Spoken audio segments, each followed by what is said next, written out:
Welcome to our Wellness Hub.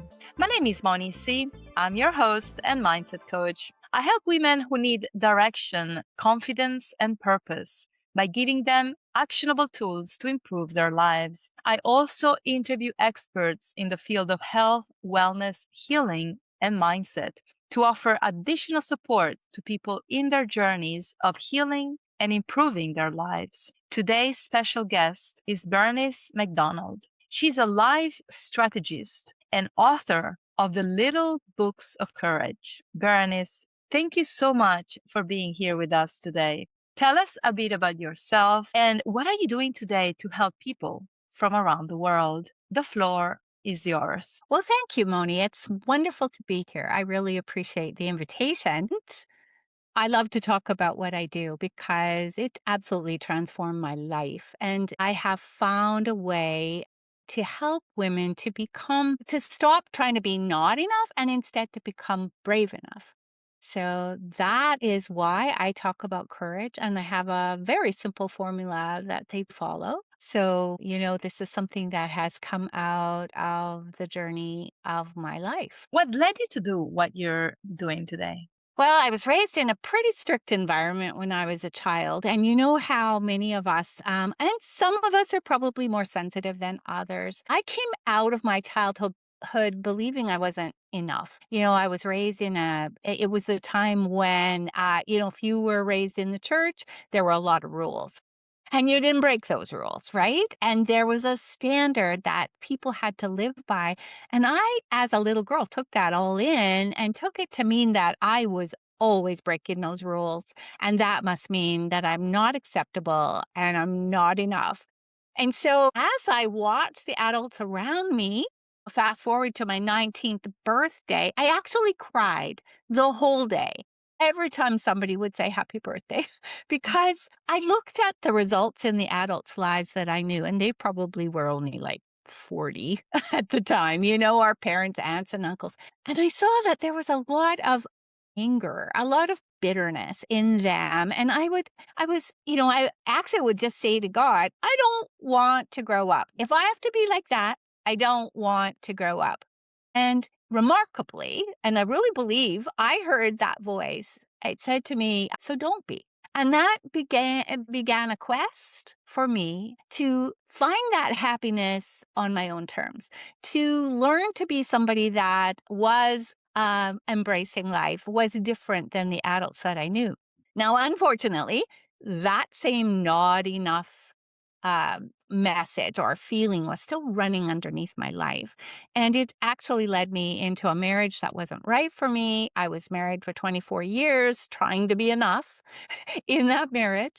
And I was married to a man who was also trying to be enough. And, we just did not fit. And so after 24 years, when my daughters were leaving our house, our home, I decided it was time. I made a decision and I decided to end the marriage there too, which led me into a whole different way of life. And there I was, actually, with my not enough feelings, looking for love again. And this was the moment that really looked back, was a pivotal time in my life. I was single for 6 years. I did meet the love of my life when I was ready.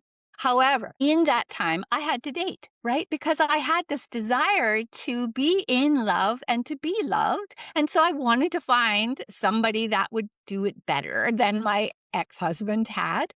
In the meantime, I also found out I needed to change a lot too. I hadn't really, gotten into relationships or didn't really know how a good relationship works. So I was listening to a coach because had just finished my coach training. So I was really into taking more courses on relationships and that sort of thing. And she said, yes, you are going to have to date. Now, fear is going to show up. So what I want you to do is this. Before you go out on that date and you feel that anxiety rising up inside you, we all know that feeling. She said, I want you to look your fear right in the eye and I want you to say, thank you very much for trying to protect me from getting hurt again.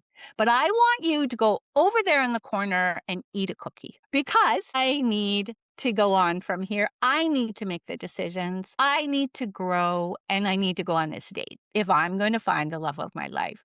And so that became my practice as I went on these dates. And unfortunately, I went through so much. I mean, I didn't even recognize myself in those years, desperately trying to prove I was enough. But by the end of that time, something had happened in me as I began to take charge of my fear and began to realize that I have a say in where my life goes. And I wish I had known this back when I was 19. Have a say. And so I began to really look at who I am and I began to change and decide that this is who I am. I mean, I didn't even really know what my favorite color was. I didn't really even know what my favorite food was. Did I like Chinese or pizza? Like I had never really just said, this is what I need. This is who I am.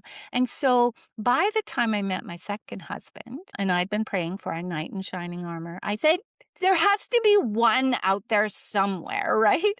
And here he rescued me when my car wouldn't start. So it's kind of funny that that happened.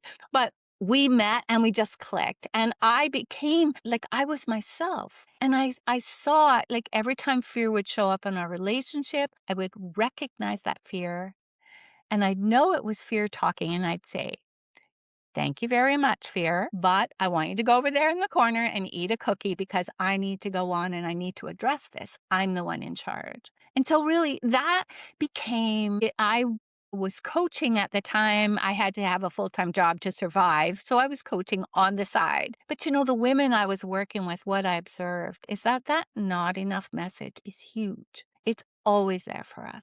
And so as time went by, I began to develop the message that we don't have to be not enough. We just have to become brave enough to be who we are, to stand up for ourselves, and to be who we're meant to be. And that really has morphed into my work today. What a fascinating story. What is your ideal client? Really, I love working with women who are probably over 40 and up because, that midlife time is a time when a lot of questions come up for us. And a lot of us are asking, we're coming out of that busy child rearing age. We probably have our career somewhat established. And we're asking a lot of questions. It's like, well, now what? And who am I?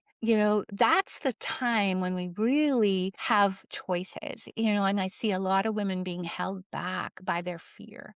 So, I work right now with a lot of women leaders because because of my business, I have just, naturally found women leaders that but any woman who is in any situation in this age bracket who's going through that midlife questioning time is a woman who needs to learn to that the underlying message in many of her challenges and what's holding her back is that she feels not enough. And so that's where we need to really work, and realize that fear talks to us a lot in our everyday life. And you wrote a book. You wrote a book. Yeah, And yeah. what is the book about? Well, the series of books I wrote, I have to say, those were born out of a frustration for leaving my paid job finally and needing to find a way to get back into coaching. The coaching landscape had changed quite a lot over the years, even though I'd been, dabbling with my, on the side. But what I found was that it was getting more difficult to find clients. And I thought, you know what I need right now? I need to find a way to reach people on a better way. And I had this yearning to just be teaching what I know. And so I decided I'm going to write 10 little books of courage. And they're not going to be like big textbooks. They're going to each address a courage blocker that a woman has. And so I just released my third one. The first one is Brave Enough to Be Myself, which what is like my heart on paper, because that's where I needed to start. And then Brave Enough to Stop to Let Go, which is when life doesn't turn out the way you want it to. That can be a real courage blocker for us and hold us in place so that we never go forward. And then courage, brave enough to stop disappearing, it addresses the people pleasing part of us that, always is looking for affirmation, for confirmation that we're doing the right thing, that we're being the right person, that, that sort of thing. I am now actually, I did this backwards. I found out I am now working on my signature book, which is The Tiny Brave Way. And I hope to release that in the summer. But it's the overarching book about the whole like how we move from not enough to brave enough. So I'm excited about Mhm. doing that. That's wonderful. Can you give our audience one tip, one practical tip to go from feeling that they're not enough to becoming brave enough to do anything? Well, I'll give you a tip and a really quick formula because I think this is now something that is going to be it's a mind shift that can become instant. And the main thing is that you acknowledge that fear comes in all forms. It's not just the thing that keeps us from jumping off a building or a cliff, just to see what it feels like. I mean, fear really was given to us to protect us, and fear is your protector. But the thing is, it doesn't know the difference between you jumping off a building and you actually facing something that might mean failure. And so the feelings you get from fear are the same, and the message fear gives you is the same, which is stop. You're going to die here. This is going, you're going to go through some really bad experiences and you need to just stop, back off, get small, stay safe. So fear when the main thing is that we acknowledge fear is in our lives and it shows up as anxiety, it shows up as procrastination, as hesitation. That's a message. So this is what I do. I say this is all uncertainty. And the solution to uncertainty is to take action. And so I have an ACT formula. This is how you act. Acknowledge the fear, which is I have shrunk mine down to this little dragon type person I see in my mind, and I've named him Fred. Okay, because it's really important to separate that fear from yourself and see it as an outside entity trying to influence your brain. So I say, acknowledge the fears that this is Fred talking. And then the C in ACT is claim your identity. So you ask yourself, who do I want to be here? Do I want to be controlled by fear or do I want to be the boss? Do I want to make the decisions about where I go and what I do in my life? And then the T is take a step. Very important. And I call them tiny brave steps because the step needs to be small enough. Something you can do instantly in 90 seconds or 5 minutes, because that bypasses that freeze response in our brains, right? So you take a small step, you're going forward. It needs to be stretching a little bit. So it needs to empower you in some way, be something you hadn't thought of before. And then you are feeling yourself move forward. You are breaking up that lock fear might have on you by actually moving toward the place that you want to. That's wonderful, Bernice. Well, I want to read all your books, and we're going to have you again. I cannot believe how fast that went. Thank you for bringing so much value and positive energy to this conversation. You clearly are here to make a difference and to Mm. help people have a healthier and more positive life. I'm sure that we're going to have you back. This is just the beginning. But until then, I'm going to have to say goodbye and see you soon. Thank you Thank again. you so much, Moni. Thank you very much.